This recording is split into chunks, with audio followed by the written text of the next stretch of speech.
जहाँ तक ये है कि कांग्रेस के पास यहाँ पर संगठन नहीं था, इसका फायदा भाजपा को मिला और इस कारण भाजपा यहाँ अच्छा काम। International brands and smartwatches collection with great offers at Minute 2 Style. Let's go on time with the stylish designer collection. Minute 2 Style near Martindale Bridge, Station Road and Anasagar Circular Link Road, Ajmer.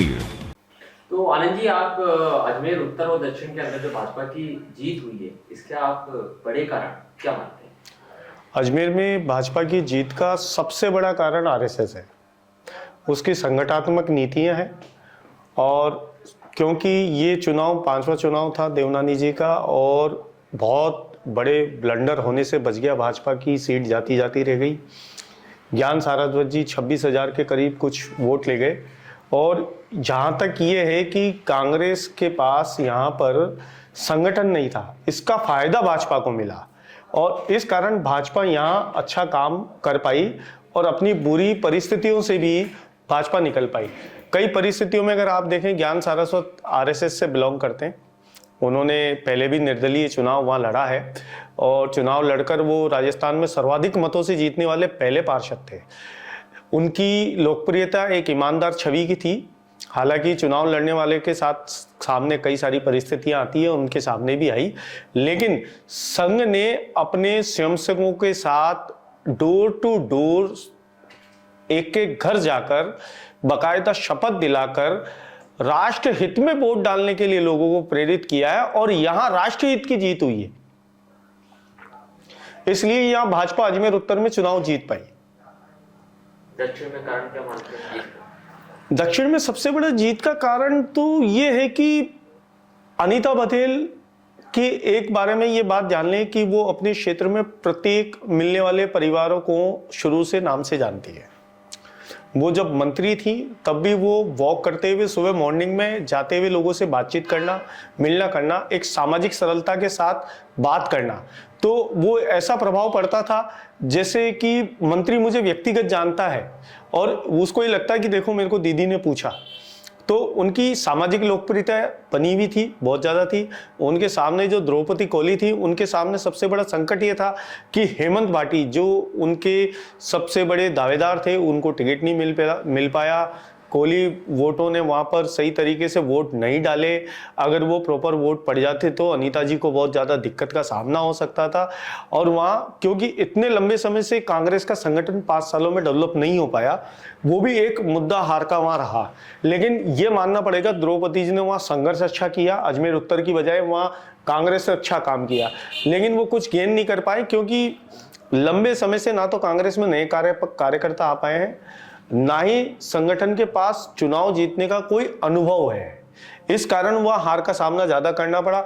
हो सकता है भीतरी बात भी रही हो और मैं मानता हूं कि द्रौपदी कोली का हारना एक मतलब कांग्रेस के लिए शर्मनाक है। अजमेर उत्तर में अगर हम कांग्रेस की हार की बात करें तो आप क्या मानते हैं कि ये हार क्यों रही, क्या बड़े कारण? सबसे बड़े हार का कारण ये रहा कि आप देखें कि अजमेर उत्तर में कांग्रेस का हार का कारण पहला कि प्रत्याशी को डोर टू डोर लोगों से संपर्क करना चाहिए, लेकिन आप देखें भाजपा का प्रत्याशी और निर्दलीय प्रत्याशी डोर टू डोर हर एरिया में जाके संपर्क कर रहा है, लेकिन कांग्रेस के प्रत्याशी कम जगह संपर्क कर पाए, ज्यादातर जगह वो जा ही नहीं पाए। वो इसलिए नहीं जा पाए क्योंकि वो आश्वस्त थे कि ज्ञान सारस्वत जी 10, 12, 15,000, 16,000, 17,000 वोट ले जाएंगे और मैं जीत जाऊंगा। एक उनको आशा थी कि ये इतना वोट वहां से कट जाएगा और मेरा वोट जो मुझे पहले मिला वो इतना ही मिला, जबकि यहाँ उल्टा हुआ कि वो कांग्रेस का वोट ले गए क्योंकि जो नाराज वोट बैंक कांग्रेस पार्टी में जो तीन खेमे अशोक गहलोत खेमा, सचिन पायलट खेमा और उसके बाद अजमेर उत्तर में जब से मतलब धर्मेंद्र राठौड़ ने कदम रखा था तो वो भी एक नया खेमा बन गया था।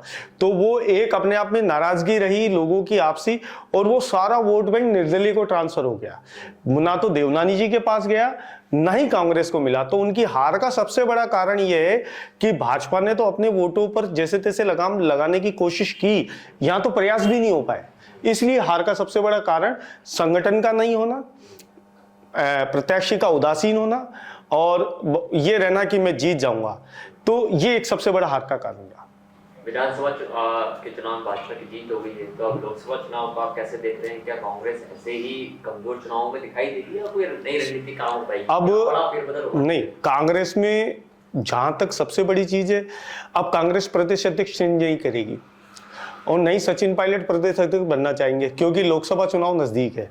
और मैं जहां तक जानता हूं, भाजपा की नीति क्लीन स्वीप की होगी, 25 की 25 सीटें भाजपा चाहेगी। और ऐसी परिस्थितियों में भाजपा इसके अंदर संघ, आरएसएस और जितने भी उनके संगठन है वो मुख्य रूप से काम करेंगे, डोर टू डोर सर्वे करेंगे और जातिगत हिसाब से ही वो खड़ा करेंगे। अभी भी आप देखें, जातियों के हिसाब से ही टिकट बटे, लेकिन बात सिर्फ राष्ट्रीय हित में वोट डालने की हुई। टिकट तो सारी पार्टियां जातिगत के हिसाब से ही देती हैं, जातिगत समीकरण देखकर। तो ये सबसे ज्यादा दिक्कत ये होगी कांग्रेस के साथ कि वो पहले टिकट पायलट गुट को दे या अशोक गहलोत गुट को दे, या फिर उसके बाद कोई तीसरा ही ऊपर से लिया है कि मैं आला कमान का मिलने वाला हूं, मुझे मिल गया।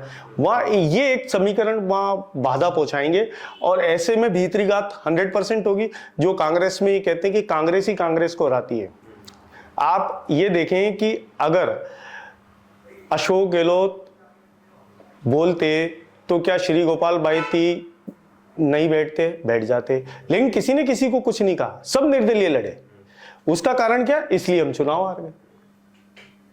तो सबसे बड़ा कारण यह है कि अभी भी कांग्रेस क्लीन स्वीप से नहीं बच पाएगी और संगठन को दो हिस्सों में बांटने का मतलब है। बीजेपी में आप देखिए, वहां केडर बेस पार्टी है, वहां संगठन पूरा केडर बेस काम करता। किसी ने कह दिया तो वो उसको पालना करके पूरा करता, वो गुटबाजी में बटा हुआ होगा, लेकिन वो सामने अपने काम में गुटबाजी नहीं दिखा सकता।